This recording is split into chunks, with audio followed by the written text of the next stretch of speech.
Have you ever looked at your savings account, seen that interest payment, and thought, am I actually getting richer? Well, today, we're going to pull back the curtain on the hidden number that separates the interest rate you see from the wealth you actually gain. All right, let's just jump right in with a question. Imagine this. Your bank account grew by 4.2% last year. That sounds pretty good, right? But here's the real question. Are you really 4.2% richer?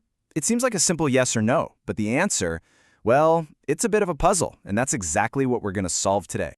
Okay, so to figure this out, we've got to start with the number that everyone knows. You know the one. It's that big, flashy percentage you see advertised everywhere, on bank websites, on investment apps.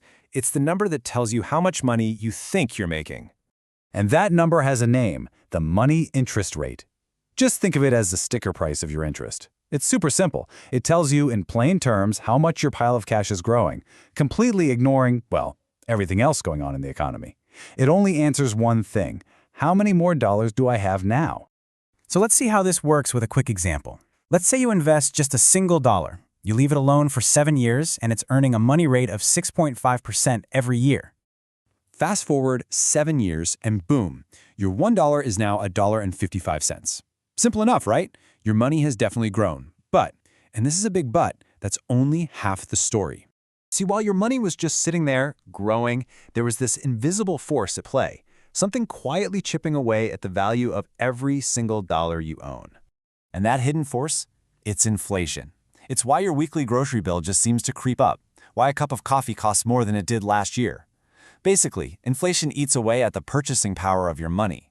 Each dollar you have just doesn't stretch as far as it used to. Let's make this super concrete. Imagine at the beginning of the year, a nice bouquet of flowers costs you 13 pounds. But by the end of the year, that exact same bouquet is now 14 pounds. The flowers didn't change, but the price did.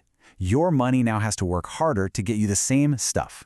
So that single pound increase, that actually works out to an inflation rate of 7.69% for those flowers. It means your money needs to be almost 8% stronger just to keep up, just to buy the very same thing it could a year ago. And this all boils down to a really simple truth. When there's inflation, the same amount of money buys you less stuff. The number on the bill in your wallet is the same, but its power, its real-world value, has gone down. Okay, so if the money rate is only part of the picture, how in the world do we know if we're actually making progress? Well, this is where the hero of our story comes in. It's called the real rate of return. The real rate of interest, this is the number that really tells you what's going on. It's the interest you have left after you account for inflation's bite. So it's not about how much your pile of cash grew, it's about how much your ability to buy stuff with that cash grew. It's the growth in your purchasing power. Right, let's circle all the way back to that first question. Remember, you earned 4.2% on your money, but at the same time, inflation was running at 3%. So are you actually any richer? Let's crunch the numbers and find out. And don't worry, the math isn't scary. It's just 3 simple steps. Step 1, your money grows. Your £1 turns into £1 and, well, 4.2 pence. That's your 4.2% money rate. Step 2, prices rise. That thing that used to cost £1 now costs £1 and 3 pence. That's your 3% inflation. And now, for the final step, we see how your new, bigger pile of money actually compares to those new, higher prices. And the answer is 1.17%. That is your real rate of interest. So your actual purchasing power, it didn't grow by that flashy 4.2%. It only grew by a little over 1%. So yeah, you are getting richer, but wow, a lot slower than that bank statement made it seem. Okay, so now that we get the basic idea, let's play around with this a bit. We're going to look at a few different situations to see how inflation can play some really weird tricks on your money. So most of the time we have positive inflation, right? And like we just saw, that means your real rate is always lower than the money rate. Simple. But what if there's zero inflation? Well, then your real rate is the same as the money rate. What you see is what you get. But here's the really wild one, deflation. That's when prices actually fall.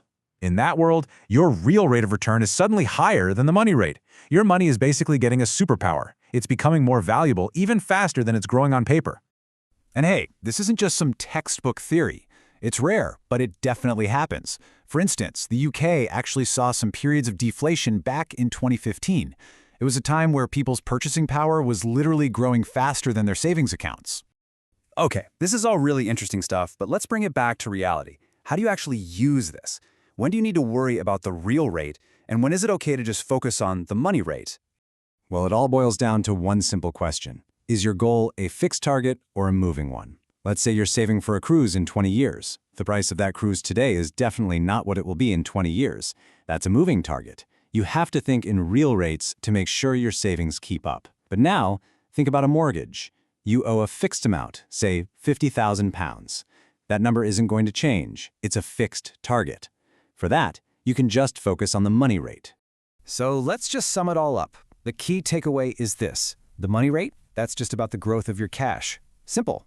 The real rate, that's about the growth of your power, your purchasing power. And the thing that stands between the two, that powerful invisible force we've been talking about, inflation. And that leaves us with one final thing to think about. The next time you see an amazing interest rate advertised, or an investment that promises a great return, before you get too excited, what's the very first question you should now be asking yourself?